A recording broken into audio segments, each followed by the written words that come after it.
tuning in.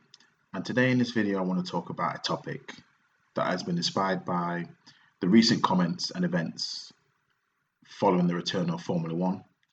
And not only that, but the overall landscape of what I've been seeing and the just straight hypocrisy, which has spawned the title of this video, which is Lewis Hamilton and the rise of the oppressed millionaires.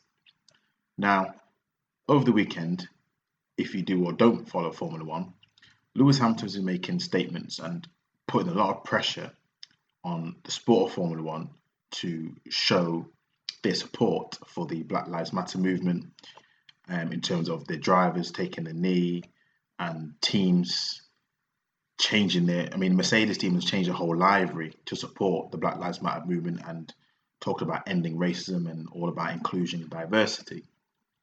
And what strikes me about all of this, and a lot of people have been saying this, I have been seeing a lot of videos which have also said the same similar sort of things, is just the hypocrisy that emanates from Lewis Hamilton and his ilk, in that they always talk about how oppressed they are and have been throughout their journey, while they clearly can't see the privileges that they've experienced throughout their journey and the massive amount of support that they have received from the same public that they're now trying to discredit and basically call them racist if they do not take the stand that they believe is the right stand to take.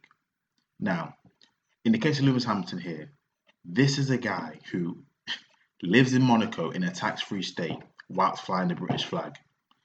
This is a guy who, throughout his whole career, has been sponsored by McLaren at a young age, and even before that, he was sponsored by another company called Zipcar, where, if anyone knows anything about Formula One, it is a very elitist sport. Now, people think the barriers are to do with race. However, the barrier is more to do with the people who have money and people who have not any money.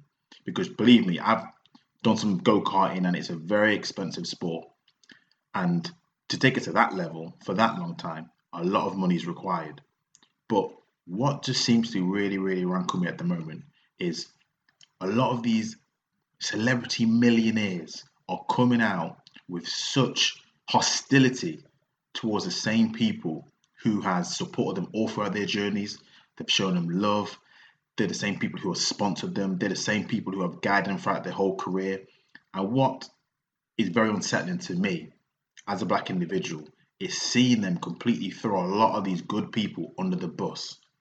And there seems to be a common trend, not just with Lewis Hamilton, but also with Anthony Joshua. He's another prime example of somebody who he has been propped up as Britain's poster child ever since his showing in the Olympics, where he's won gold at the Olympics 2012, London 2012 Olympics.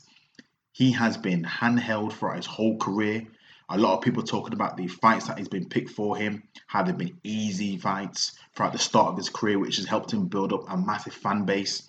All those KOs, all those wins. He has been propped up as Britain's heavyweight. And the fact that these, again, millionaires now, we're not talking about people who have just successful. We're talking about people who would qualify and classify in the top 1%. And even of that 1%, it's probably the top 10% of that 1% of all sportsmen in Britain. And the fact that these individuals are showing such hostility to a people who have shown nothing but love is amazing to me. And it always goes back to this, and this is people as a whole, and it's something which even I have to work on. We always dwell on the negatives, but we never dwell on the positives. Now, what I mean to say by that is this. I can never ever discount someone's feeling of how they've been treated or oppressed. And I'll never discount that or never say you haven't been through anything just because they may have had privileges in life. Because at the end of the day, no matter what station you're at in life, whether you are on top of the mountain or in the valleys, there's certain things which even I'm thinking you don't deserve that kind of abuse.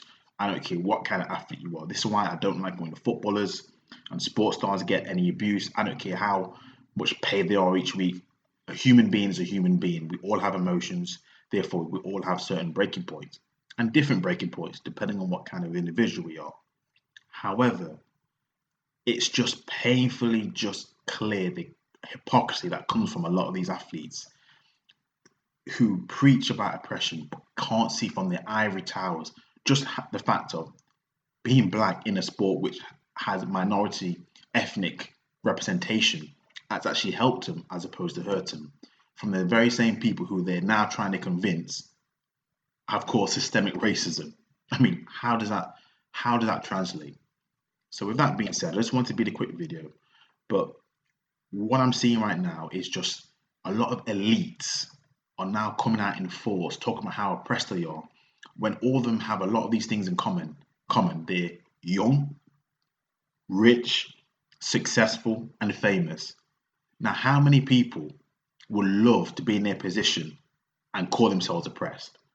Yet these people are making so much money off the backs of hardworking people now who come and support them, who give them all, show them all kinds of love, and have helped prop them up to where they are today. So the hypocrisy is just outstanding. And we're seeing at the moment with this whole woke culture just a rise of celebrity oppressed millionaires, which I find most troubling. I mean, if that's oppression, please, please, please give me some of that. With that being said, thanks for watching. See you later.